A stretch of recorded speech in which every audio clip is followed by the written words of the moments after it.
भारत में दिवाली मनाई गई तो इसी मौके पर पाकिस्तान में दिवाला पिट गया।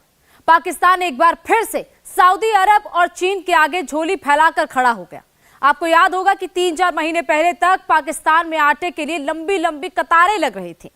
आम लोग खाने पीने की चीजों के लिए तरस रहे थे। वो भयानक तस्वीरें पाकिस्तान में एक बार फिर दोहराए जाने की तैयारी है, क्योंकि IMF ने जो कर्ज दिया था वो पाकिस्तान की फौज हजम कर गई और आम पाकिस्तानी भूखा का भूखा रह गया। जान बचाने के लिए लोग पाकिस्तान छोड़ छोड़कर भाग रहे हैं। दुबई पहुंचे तो ऐसे ही एक पाकिस्तानी ने अपने मुल्क की जो पोल खोली है, पूरी दुनिया भौचक्का होकर सुन रही है। आप भी देखिए, सुनिए और समझिए कि कोई मुल्क कैसे बर्बाद होता है।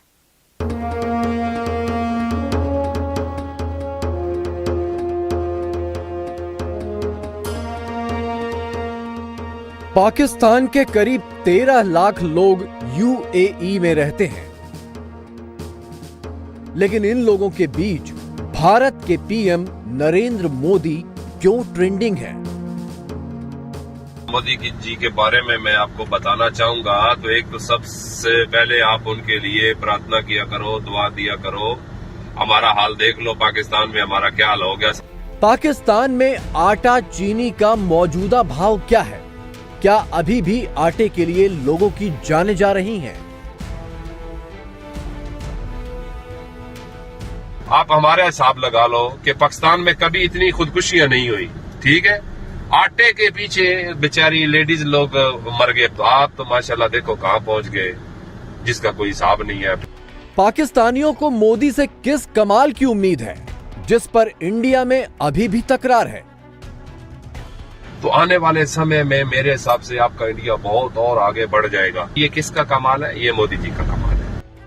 क्या पाकिस्तान में 75 सालों के इतिहास का सबसे बुरा दौर शुरू हो गया है? 35-36 साल हो गए आलिया, मैंने पहली दफा देखा है कि कुछ मेरे दोस्त जिनके बारे में समझता था कि वो पाकिस्तान में बहुत सेटल्ड हैं, रियल एस्टेट में हैं, इंडस्ट्रियलिस्ट हैं, अब वो भी फोन करके पूछ रहे हैं कि भाग के जाएं तो कहां जाएं, अमेरिका जाएं, कनाडा जाएं, ऑस्ट्रेलिया जाएं। मुसलसल कॉल्स आती है। IMF की शर्तों के तहत पाकिस्तान में 15 लाख नए लोगों को टैक्स के दायरे में लाने की तैयारी है। पाकिस्तान के केयर टेकर PM अनवारुल हक काकड़ ने फिर से सऊदी अरब के दरबार में अपनी झोली फैला दी है। अब गवर्नमेंट ने एक बार फिर कशकोल पकड़ के सऊदी अरेबिया, UAE और दूसरे जो फ्रेंडली कंट्रीज हैं उनके सामने हाथ फैला फैला के और झोली फैला फैला के और कशकोल रखने का तहैया कर लिया है, फैसला कर लिया है। तो मसला ये है कि फिर से ये हालात वाक़ियात हो गए हैं। Asian development bank, Islamic development bank and world bank, जितने बैंक हैं दुनिया के, उन सबसे मदद ली जाएगी। दर किसी को नहीं छोड़ना, कोई दर नहीं छोड़ना। हमने हर दर पे जाके हमने मांगना है, दर दर जाके हमने मांगना है। एक मर्तबा फिर ये काम शुरू होने लगा। जी हाँ, IMF से मिली खैरात के भरोसे 3 महीने तो पाकिस्तान जैसे तैसे चल गया, लेकिन अब फिर से कटोरा पकड़ने का वक्त आ गया है। जिन लोगों के मुफ्त दाने पानी का इंतजाम करना था, पाकिस्तान सरकार अब उन्हीं से टैक्स मांग रही है। इन्हीं में से एक है तनवीर अहमद। तनवीर दुबई में रहते हैं, एक टूरिज्म कंपनी में ड्राइवर है। इनका परिवार पाकिस्तान में है और पाकिस्तान के हालात से तनवीर बहुत दर्द में है। तो मोदी जी के बारे में मैं आपको बताना चाहूंगा। तो एक तो सबसे पहले आप उनके लिए प्रार्थना किया करो, दुआ दिया करो। हमारा हाल देख लो, पाकिस्तान में हमारा क्या हाल हो गया। सारे आलू प्याज 4-5 रुपए केजी है और आपके मजे लगे हुए हैं इंडिया में। ये याद रखना, पूरी धरती पे इस समय पूरी दुनिया में सबसे सस्ता अगर कोई देश है तो वो इंडिया है। वो भी क्यों है? वो मोदी जी के लिए आप दुआ किया करो। मलंग आदमी आपको मिल गया ना, जिसको पैसे की हसरत ना किसी चीज की हसरत। एक बूढ़ी माँ थी, वो भी मर गई। ठीक है, अभी उसका कौन है? आप लोग ही हो। वो आपको ही परिवार समझता है अपने मुल्क को। अभी G20 भी गया तो पूरा अरब उन्होंने मानो कि अपने साथ अटैच कर लिया। यानी पाकिस्तान में कुल मिलाकर वही दौर लौट आया है जो आज से 4-5 महीने पहले तक था। आटे के लिए लंबी लंबी कतारें लग रही थीं। इन कतारों में धक्का मुक्की और छीना झपटी से लोग मर रहे थे। महंगाई दर 50% के स्तर को पार कर चुकी थी। पाकिस्तानी नेता और फौज सऊदी अरब, UAE और चीन के आगे गिड़गिड़ा रहे थे। आप हमारा हिसाब लगा लो कि पाकिस्तान में कभी इतनी खुदकुशियां नहीं हुई, ठीक है। आटे के पीछे बेचारी लेडीज लोग मर गए, पाँव के नीचे आके मर गए। आलू प्याज देखो वो आसमानों से बातें करते हैं, कुकिंग ऑयल देखो, ठीक है।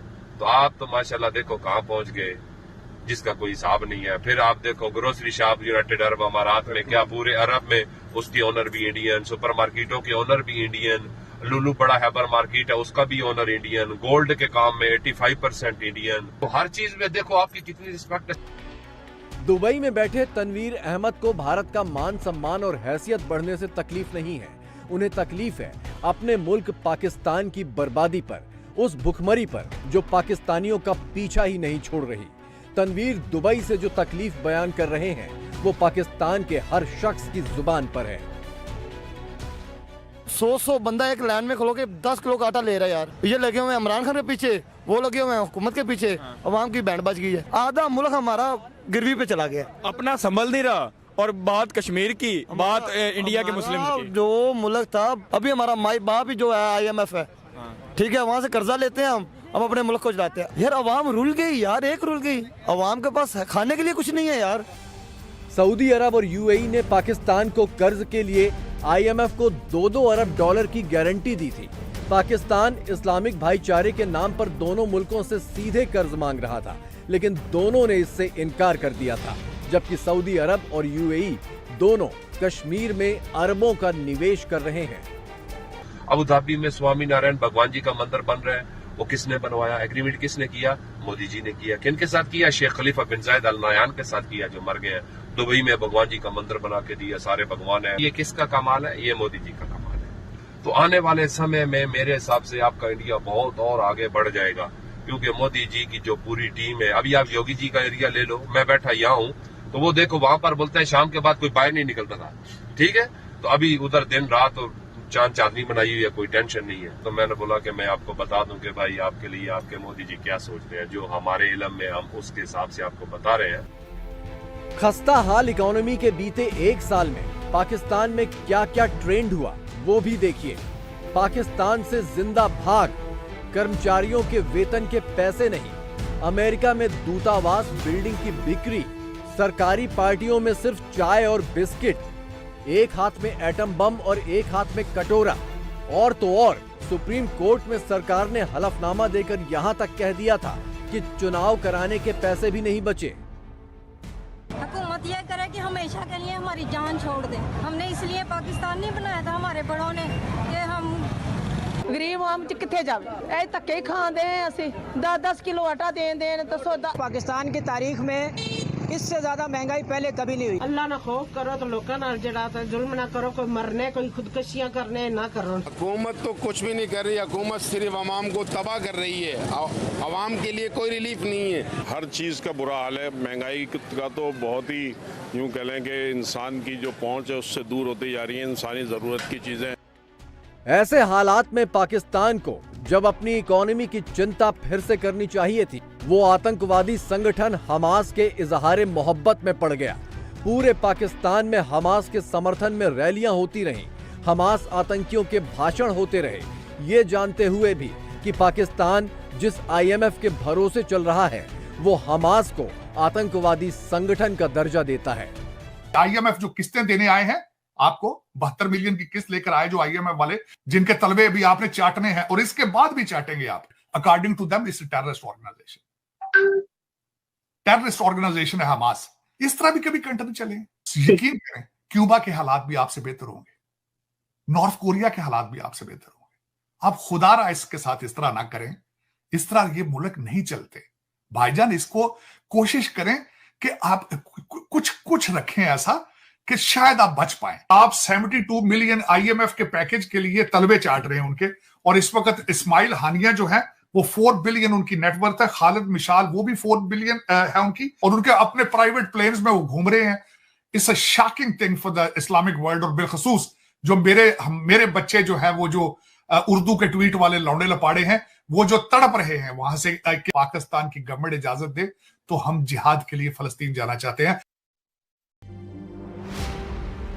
बर्बादी के ऐसे आलम के बीच पाकिस्तान में भारत के PM नरेंद्र मोदी के साथ साथ पूर्व आर्मी चीफ MM नरवणे भी अचानक से ट्रेंड होने लगे हैं। इसकी वजह है दिवाली के मौके पर जनरल नरवणे का ये ट्वीट, जिसमें उन्होंने गुरुग्राम में अपना फ्लैट लेने के बारे में जानकारी दी है।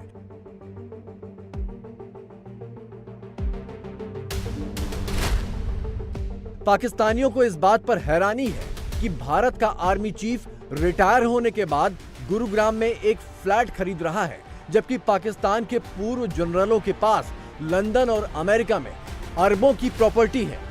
ये ट्वीट पाकिस्तान के आर्मी चीफ आसिम मुनीर के पैरोडी हैंडल से किया गया है, जो पाकिस्तान से ही चलता है। असल में मसला ये है ना कि वो मुल्क हमारे मुल्क को, हमारी अवाम को फतह करने पे लगे हुए हैं। ठीक है, वो दूसरों के लिए नहीं लड़ रहे जो दुश्मनों के साथ लड़ना होता है। और इनका जो किरदार रहा है ना पिछले 74-75 सालों में, मैं पहले भी वीडियोस में बता चुका हूँ, मैं मजीद उस टॉपिक में नहीं जाना चाहता, लेकिन मैं आपको इतना सिर्फ बता देता हूँ कि अगर आपने दुनिया के अंदर एक इम्पैक्ट पैदा करना है तो सबसे पहले अपने आप को इकोनॉमिकली स्ट्रांग करें। आप मुझे बताएं, क्या ये ऐसा हो सकता है कि मोदी एक स्टेटमेंट दे और उसका जो आर्मी चीफ है या फॉरेन मिनिस्टर है वो उसको निगेट कर दे? अभी तक देखने में नहीं ऐसा चाहिए। आप मुझे तारीख में दिखा दें ऐसे देखने में आया हो। अब देखिए, हमने पिछले 74 साल से जंग खेल लिया, कुछ नहीं मिला हमें, और ना इससे चीज़ों को रिजल्ट निकलना है। और मैं तो जो इंडियन प्राइम मिनिस्टर है उसको तो मैं दाद देता हूँ कि यार उसने अपने मुल्क को कहाँ से कहाँ तक ले चला गया वो। यार ये इनके लोगों को कॉल रिकॉर्ड्स करने के अलावा इनको कोई काम ही नहीं है। भारत के पूर्व आर्मी चीफ के फ्लैट को लेकर पाकिस्तानियों की ये हैरत बेवजह नहीं है। पाकिस्तान के पूर्व आर्मी चीफ बाजवा 12 अरब रुपए की संपत्ति के मालिक हैं। पूर्व आर्मी चीफ परवेज मुशर्रफ के सिर्फ विदेशी खातों में ही 2 अरब रुपए कैश थे। पूर्व आर्मी चीफ राहिल शरीफ करीब 4 अरब रुपए की जमीनों के मालिक हैं। ये बहुत बड़ा एक हमारी पावर स्ट्रक्चर की बहुत बड़ी एक खामी है, तजाद है। और मैं आपसे गुजारिश करूं कि मैं यहां तक कहने को तैयार हूं कि किस आर्मी चीफ की किस वजीर आजम से बनी है। मैं इससे एक कदम आगे बढ़ता हूं कि किस आर्मी चीफ डिक्टेटर की खुद सिस्टम से बनी है। तो ये बहुत से लोग भारत में कह रहे हैं कि पाकिस्तान जो है वो हमारी तरफ जो आ रहा है वो कोई मोहब्बत या दोस्ती या कोई सबक सीख के नहीं आ रहा, बल्कि मुश्किल में फंसा हुआ इसलिए आ रहा है। सच्चाई तो यही है सर, सच्चाई तो यही है। वरना उससे पहले तो हम बहुत तंग करते रहे, उससे पहले हम इनको अगर हमने अकोमोडेट कर दिया और ये दोबारा से ताकतवर हो गए तो ये फिर से हमला कर देंगे। दुबई में ड्राइवर की नौकरी करने वाले तनवीर जैसे आम पाकिस्तानियों के लिए सबसे बड़ा सवाल ये है कि 75 सालों में अगर भारत और भारतीयों का डंका दुनिया भर में बजने लगा तो इन्हीं 75 सालों में उनका मुल्क क्यों बर्बादी की खाई में समाता जा रहा है। कुछ लोग मेरे साथ लफड़ा करना शुरू कर देते हैं, आप मोदी जी के पुजारी हो, फलाना है, धमाका है। तो मैं किसी पार्टी से मेरा कोई नहीं है, मैं तो टूरिज्म का काम हूँ और मैं इंडियन कंपनी में हूँ। मैं इसलिए आपको बताता हूँ कि भाई आपको मालूम होना चाहिए कि आपका प्राइम मिनिस्टर क्या कर रहा है आपने देशवासियों के लिए। क्योंकि मोदी जी का खोपड़ी जैसे अंग्रेज लोगों का 100 साल आगे का सोचता है ना, 200 साल, तो मोदी जी वैसी सोच रखते हैं। तो इसलिए मैं आपको दुआ करूंगा कि दुआ करो कि ये 10-15 साल और गुजार जाए, तो मान के चलो अंग्रेज भी आकर आपके यहाँ वो लोग काम करेंगे। ये मैं आपको गारंटी से बोलता हूँ। मेरा भी इधर 13-14 साल का एक्सपीरियंस है यूनाइटेड अरब अमारात में, तो हमने देखा है। ये जो जहाज भर भर के भिखारी उधर जा रहे हैं ना, है जी, तो इन्हीं को कह दें आपका नाम काम कर दें, ये वाला नाम रोशन करें मुल्क का इस तरीके से। तो ये हुकूमत का काम करें, अपना काम, अपने लिए भीख ना मांगे। कशकोल उनको पकड़ाएं, उनसे कहें जाओ हमारा काम करो जाके और ये इतने पैसे लेकर आओ। IMF से पाकिस्तान को कर्ज जरूर मिलना है, लेकिन इसके एवज में पाकिस्तानी फौज और सरकारें आम लोगों पर कर्ज का पहाड़ लादते जा रहे हैं। पाकिस्तानियों की जान निकली जा रही है और फौजी अफसरों के विदेशों में महल आबाद हो रहे हैं।